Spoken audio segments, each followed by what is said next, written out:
Now we move on to Europe. According to President Zelensky's chief of staff, the Ukrainian delegation has begun its work in Geneva.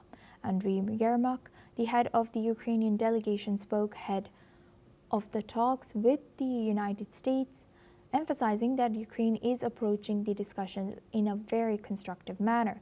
This marks a crucial step in the ongoing diplomatic efforts as both sides seek to navigate complex issues. The focus remains on cooperation and finding common ground, with both Ukraine and the U.S. committed to progress during these talks. Now for this discussion, we welcome Peter Baum. He's the editor at Weekly Blitz, joins us live from London. Thank you very much, Peter, for staying with us. Now looking at this, how might Ukraine's constructive approach in Geneva, how do you think this would influence the balance of leverage between Kyiv and Washington? What political challenge could rise between U.S. and Kyiv as Ukraine and U.S. attempt to find common ground now? Yeah, I think the talks in Geneva will go nowhere. The feedback that I'm getting is that there are two very diverse opinions here on the geopolitical stage in order to bring this war to an end.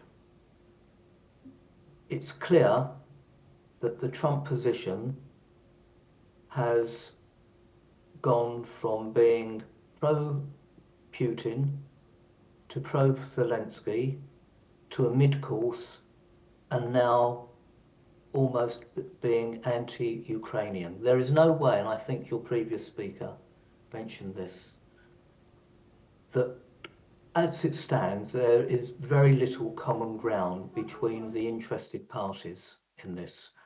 I can see a major row erupting, or Trump will pacify those who are set against his, let's say, peace plan and make some necessary amendments. But at the moment, I can't see these discussions being successful for any party involved. The only party that is gleaning comfort from this diverse opinion amongst Ukraine's allies are Putin and the Russian government. It's a very depressing state of affairs. So, Peter, why do you think Trump is pushing, U.S. is pushing now, even though you also mentioned that these talks might go nowhere? Do you think he has this motive of gaining some maybe voters back because of the government shutdown, that it affected his popularity in U.S.? What do you think is his motive?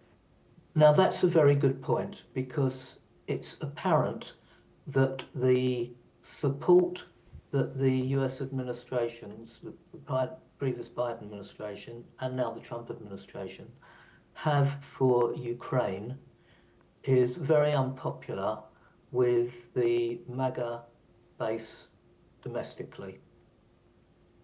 The commitment,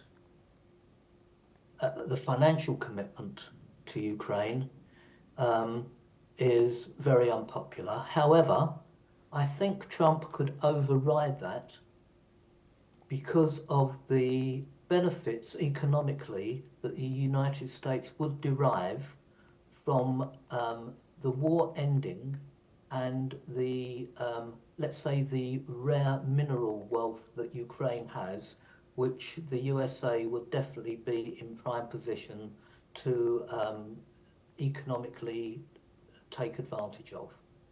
Yes. So he has a very difficult balancing act to tread here, to placate the domestic audience who is set against the funding of Ukraine, whilst at the same time achieving his goals of the trade deals that he promoted some months ago with Ukraine.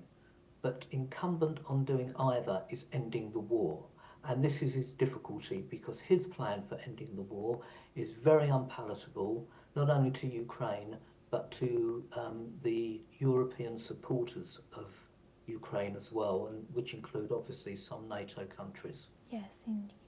With that, I would like to thank Peter Baum for joining us today and sharing that insight throughout our news. Thank you very much.